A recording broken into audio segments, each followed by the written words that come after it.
Assalamualaikum warahmatullahi wabarakatuh. Merhaba Arkadaşlar. Nah, hari ini kita akan menziarahi salah satu makam sultan dan juga bapaknya sultan dan khalifah pertama Turki Utsmani yang bernama Yavuz Salim, dan insya Allah nanti akan dijelaskan oleh Ustadz Rizky siapakah beliau dan apakah peran beliau dan bagaimanakah beliau.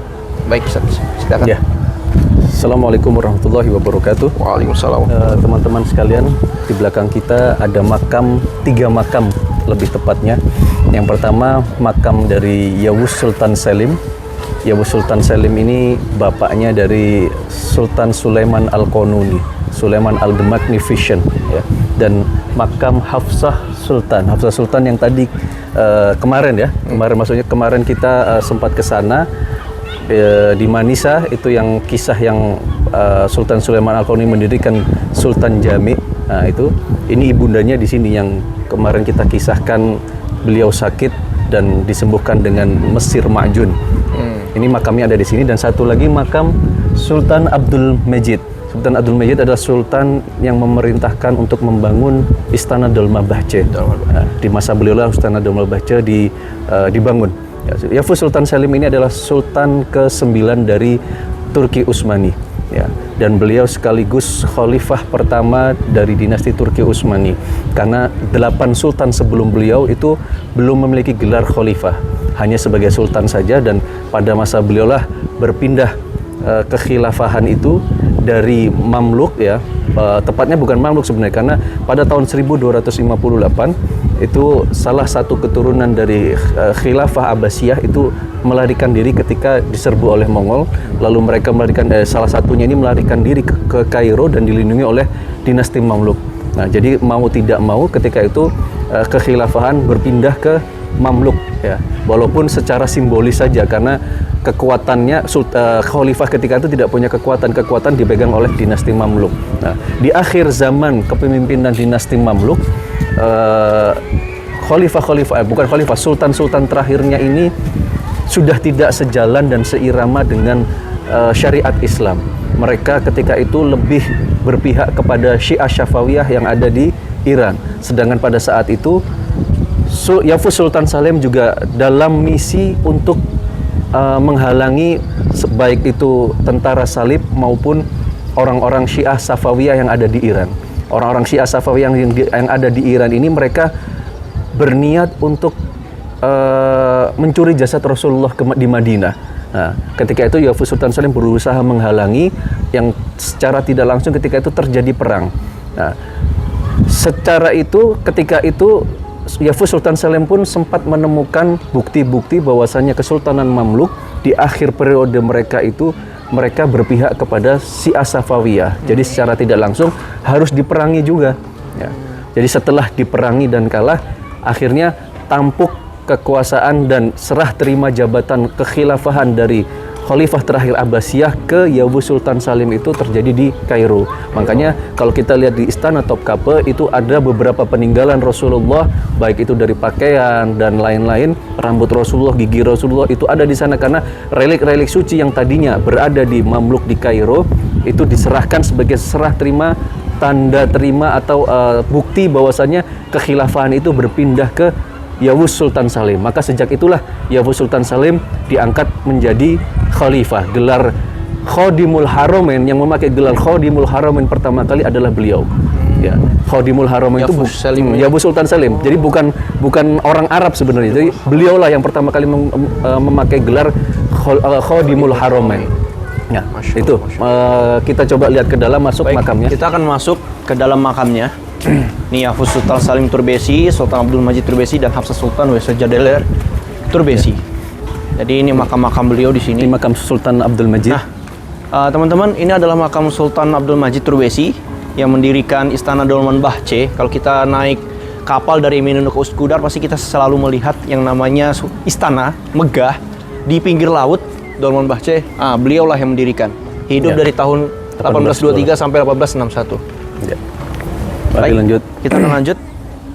Masya Allah ya, luar biasa teman-teman. Sedikit tambahan, bahwasanya di masa Sultan Abdul Majid itu adalah puncak kemunduran dari Turki Utsmani sebenarnya.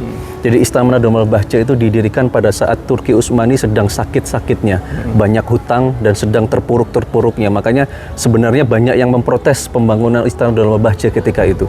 Ini beliau adalah bapaknya dari kakeknya Sultan Abdul Hamid II. Jadi Abdul Majid, terus Abdul Aziz pamannya, terus Sultan Mahmud, baru Sultan Abdul Hamid. Sultan Abdul Majid yang mendirikan Dolmabahce ya. Yang di samping laut itu kan, Ustaz ya? Iya.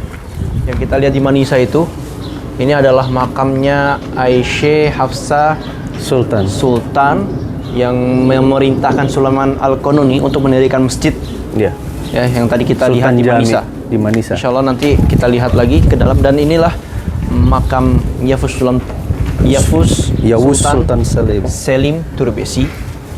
Ya, kita masuk dulu. Bismillahirrahmanirrahim. Assalamualaikum ya Assalamualaikum ya ahlal kubur.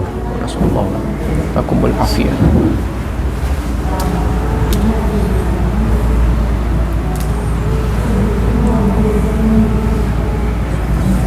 Jadi Yavuz Sultan Salim ini anaknya dari Sultan Bayazid II. Sultan Bayazid II itu anaknya Sultan Muhammad Al-Fatih. Nah, Yavuz Sultan Salim itu bapaknya Sulaiman Al-Qanuni. Itu ada jubah Rasulullah. Itu di atasnya jubah Rasulullah. Ya, Itu asli, Ustaz? asli. Asli ya? Asli. Jubah Rasulullah. Kenapa ditaruh di sini? Karena beliaulah khalifah pertama dari Turki Utsmani. Masya Allah, Masya Allah. Jadi sebagai serah terimanya ketika itu salah satunya ini jubahnya Rasulullah. Masya Allah, Masya Allah. Jubah Rasulullah. Nah, Masya Allah teman-teman, tadi kita udah melihat makamnya Yavuz Sultan Selim, dan Masya Allah di dalamnya terdapat jubah Rasulullah SAW dan janggut beliau. Dan di sini ada uniknya, dan teman-teman ada luar biasa. Yavuz Sultan Salim ini mempunyai gelar yang sangat banyak dan panjang. Gimana Ustadz? Ya, jadi Yavuz Sultan Salim ini tadi yang seperti saya sampaikan bahwasanya salah satu gelar beliau adalah Khodimul Haramain, ya. Namun selain gelar tadi, beliau mempunyai gelar yang amat panjang. Saya bacakan ya. Jadi Khodimul Haramain Al-Malik An-Nasir As-Sultan Al-Qahir Yavuz Dohiruddin wad Dunya Fatihu Biladil Arab wal Ajam Kasirul Jaishain Malikul Barrain wa Malikul Bahrain Ghiyathus Sultan wal Khilafah. Panjang sekali. Artinya jadi Khodimul Haram Asyarifain. Jadi pelayan dua tanah suci, maksudnya kota Mekah dan Madinah. Al-Malik An-Nasir, jadi seorang raja yang penolong, ya. As-Sultan Al-Qahir, seorang sultan yang perkasa. Yavuz itu dalam bahasa Turki perkasa artinya. Dohiruddin wad Dunya, penjaga di dunia dan di akhirat. Fatihu Biladil Arab wal Ajam, yang membuka tanah-tanah Arab dan Ajam itu selain Arab, maksudnya di sini mungkin benua-benua Eropa ya, karena memang perluasan wilayah Turki Utsmani, wilayah Khilafah Islamiyah itu makin meluas ke Eropa itu ketika di zaman beliau dan putranya. Lalu Kasirul Jaishain. Nah, Kasirul Jaishain ini maksudnya beliaulah yang memecah atau mengalahkan dua tentara, yaitu yang masuk di sini maksudnya tentara Bizantium dan Mongol. Dan maksudnya bukan Bizantium dan Syiah, karena di zaman beliaulah Syiah itu dihabisi, ya. Lalu Malikul Barrain wal Bahrain, jadi raja dari seluruh daratan dan lautan. Ghiyathus Sultan wal Khilafah, pelindung dari sultan pelindung dan khilafah. Khilafah itu artinya pemimpin sesudah Rasulullah, pemimpin umat muslim. Jadi itu begitu panjang gelar yang beliau miliki, sesuai dengan prestasi, sesuai dengan hal-hal yang besar yang dilakukan di zaman beliau. Namun sayangnya memang nama beliau ini tidak terlalu terdengar ya, terutama di kalangan masyarakat Indonesia mungkin masih awam, hanya sedikit saja orang-orang yang mungkin belajar sejarah atau pernah membaca sejarah yang tahu akan beliau. Padahal jasa beliau ini sangat besar karena wilayah Turki Utsmani, wilayah kekhilafan Islami makin membesar ketika di zaman beliau dan puncaknya itu di zaman anaknya Sulaiman Al-Qanuni. Makanya menurut para ulama ahli sejarah, puncak kejayaan Turki Utsmani itu pada saat Yawuz Sultan Salim dan Sulaiman Al-Qanuni, dua ayah dan anak inilah.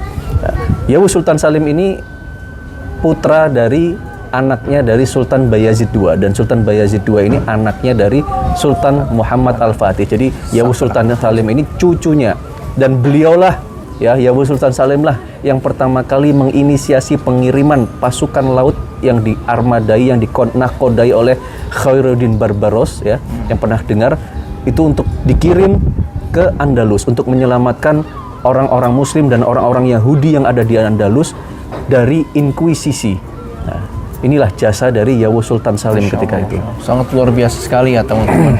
Selain bukan hanya sekedar gelar yang ditempelkan oleh Yawuz Sultan Salim, tapi jasa beliau sangat besar pada zaman Turki Utsmani sampai sekarang.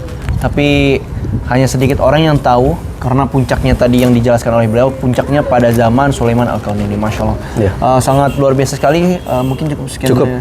Oke teman-teman, mungkin cukup sekian dulu tentang ziarah kita hari ini tentang Sultan Abdul Majid, dan yang kita utamakan Yawuz Sultan Salim, peran beliau dan jasa beliau sampai saat ini terdapat banyak di buku-buku sejarah. Bagi teman-teman yang mungkin membaca sejarah pasti tahu bagaimana jasa beliau sangat luar biasa. Mungkin cukup sekian dulu teman-teman. Tasyakur Dream. Terima kasih juga Ustaz Rizky atas penjelasan beli antum. Sangat luar biasa sekali, sangat jelas sekali. Semoga bermanfaat teman-teman. Tasyakur Dream. Syukron. Wassalamualaikum warahmatullahi wabarakatuh. Waalaikumsalam.